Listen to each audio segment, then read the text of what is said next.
Hello students, welcome once again.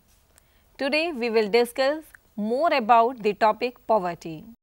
If you remember, in our last lecture we did the meaning of poor, the types of poor, meaning of poverty and measurement of poverty on different bases like on the basis of consumption of calories and monthly income.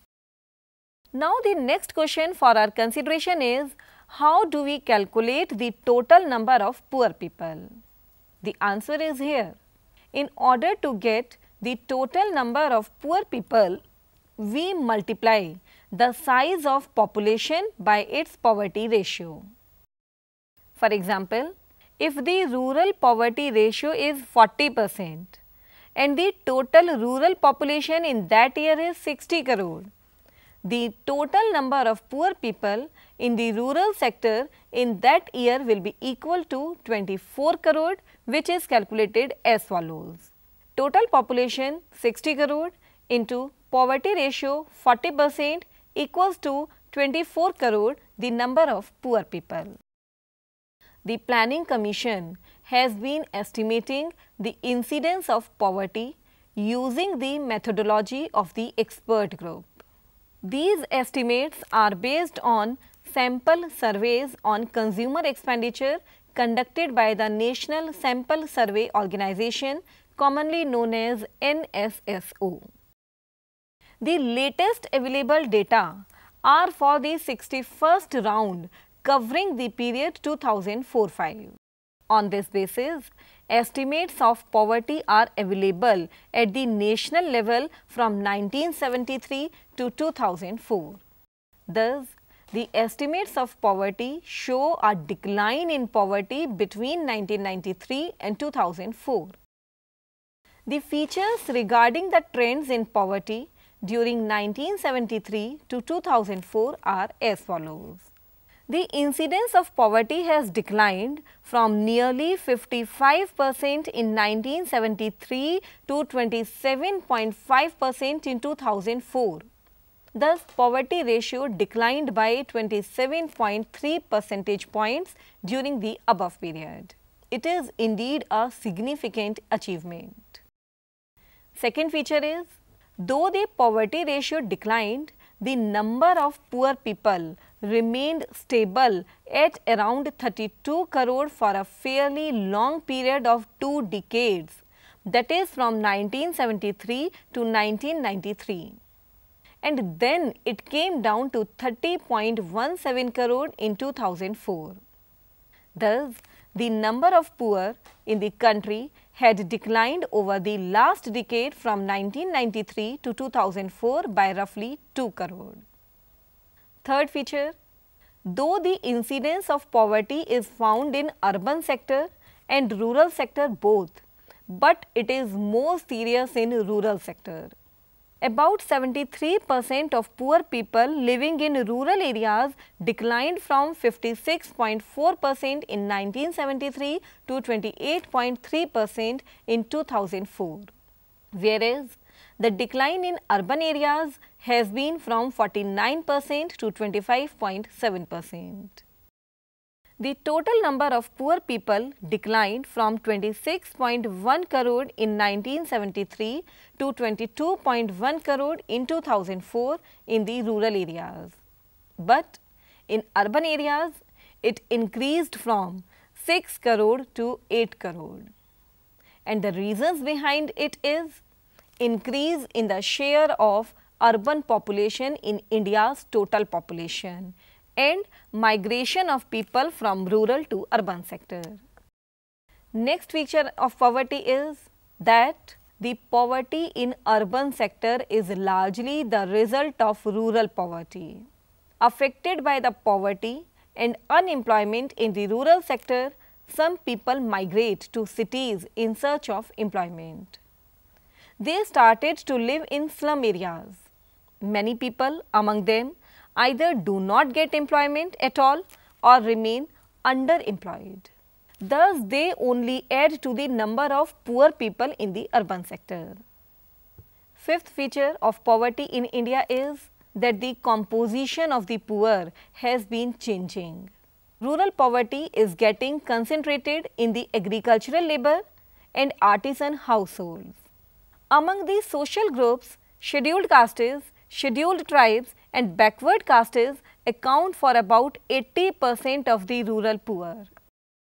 In terms of both income poverty and other indications of human development such as education, health, the scheduled tribes are at the bottom. The increasing concentration as the tribes among those who suffer from multiple deprivations is a matter of concern. Next feature of poverty is that the incidence of poverty in India varies from state to state and region to region. Odisha and Bihar continued to be the two poorest states with poverty ratio of 46.3% and 41.3% respectively. The other states of having high poverty ratio are Madhya Pradesh and Uttar Pradesh. In 2004, 15 states and union territories had poverty ratio which were less than national average. These states with lowest poverty ratios are Jammu and Kashmir only 5.4% and Punjab only 8.4%. Next feature of poverty is that India is a nation of over 30 crore poor people, number that has barely declined over the last 3 decades of development. Thus, poverty remains till today a big challenge for the Indian economy. Do you know that 1/6 of the world's poor live in India alone? Means every 6th poor person in the world is an Indian. Besides, taxation and expenditure policies of the government have not been used effectively to bridge the gap between the rich and the poor. After considering the features of poverty, we will discuss the policies and programs towards poverty alleviation. Alleviation means removal. In recent years, it has been argued several times that for speedy removal of poverty, it is not enough to rely on gradual improvement in employment and level of the poor. The initial thinking of the government relied on the automatic benefits of growth or trickle-down theory, but it did not work on desired lines. Hence, direct intervention through poverty alleviation programs became necessary. In view of this, government launched several special employment programs for poverty removal. These programs comprise wage employment, infrastructure, development, credit-linked self-employment and income generation packages. These programs typically provide unskilled workers with short-term employment on public work. These programs provide income transfer to poor households during periods when they suffer on account of absence of opportunities of employment. These programs have been in operation for several years. The poverty alleviation programs of the government are being implemented both in rural as well as urban areas. These programs have been redesigned and restructured in 1999-2000 in order to make them more effective. Now, we are considering some major poverty alleviation programs which are in operation at present. First among those programs is National Rural Employment Guarantee Scheme.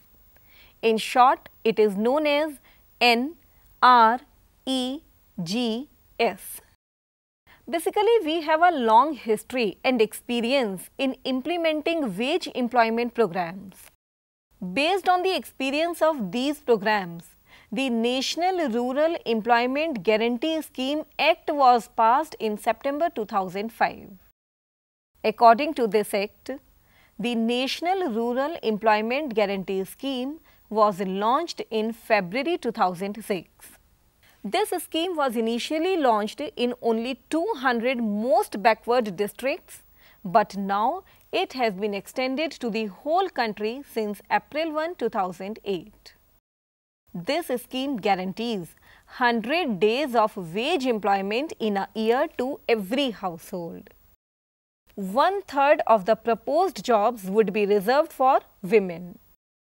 For the implementation of this scheme, the central government will establish a National Employment Guarantee Fund, and state government will also establish State Employment Guarantee Fund. The ongoing programs of Sampoorna Gramin Rozgar Yojana and National Food for Work program have now been merged within this scheme, that is National Rural Employment Guarantee Scheme. The objective of this scheme is to enhance the livelihood security of those people living in rural areas by generating wage employment through work that develop in the infrastructure base of that area. The choice of work suggested addresses the causes of chronic problems like drought, deforestation and soil erosion. The objective behind these activities is to rejuvenate the natural resources of the areas to stimulate the local economy. It was the first scheme. Now, the second program for poverty alleviation is Swर्ण Jayanti Gram Swarojgar Yojana. In short, it is known as SGSY. From 1st April 1999, Integrated Rural Development Program IRDP and allied programs have been restructured into a single self-employment program called the Swर्ण Jayanti Gram Swarojgar Yojana.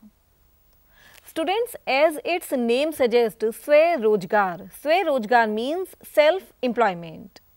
It is the only self-employment program currently being implemented. This Yojana has been devised keeping in view the positive aspect as well as deficiencies of the earlier programs.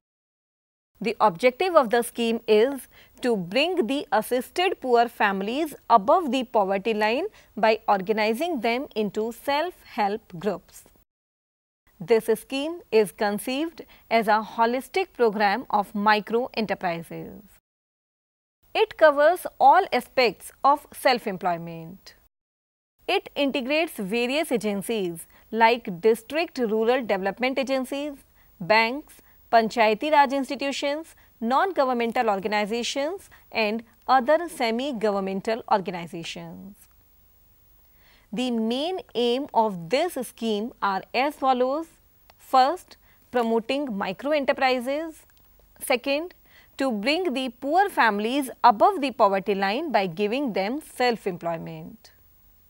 Organization of rural poor into their self-groups and their capacity building, training and planning for activity clusters and provision of income generating assets. This scheme is being implemented on a cost sharing ratio of 75:25 between the center and the states. The Swर्ण Jayanti Gram Swarojgar Yojana recognizes the need to focus on key activities and the importance of activity clusters. The program has inbuilt safeguards for the weaker sections. The Swर्ण Jayanti Gram Swarojgar Yojana has a special focus on the vulnerable group such as scheduled castes and scheduled tribes among the rural poor. It insists that 50% of the self-help groups must be formed exclusively by women, and that 50% of the benefits should flow the scheduled castes and scheduled tribes. The program is credit driven and subsidy is back-ended. In the 9th plan, both IRDP, that is Integrated Rural Development Program, and Swर्ण Jayanti Gram Swarojgar Yojana were subsidy given programs. This subsidy itself has become a major obstacle in the promotion of self-employment ventures. So, 11th plan strategy for Swर्ण Jayanti Gram Swarojgar Yojana would have to necessarily take the best out of what was involved in the self-help movement across the country over the past few years. Ending on this Yojana, students, we are keeping our lecture till here today. Now it is the time to recall the contents that we have covered today. Actually, today we started a fresh topic, the programs and the schemes generated by the government for poverty alleviation.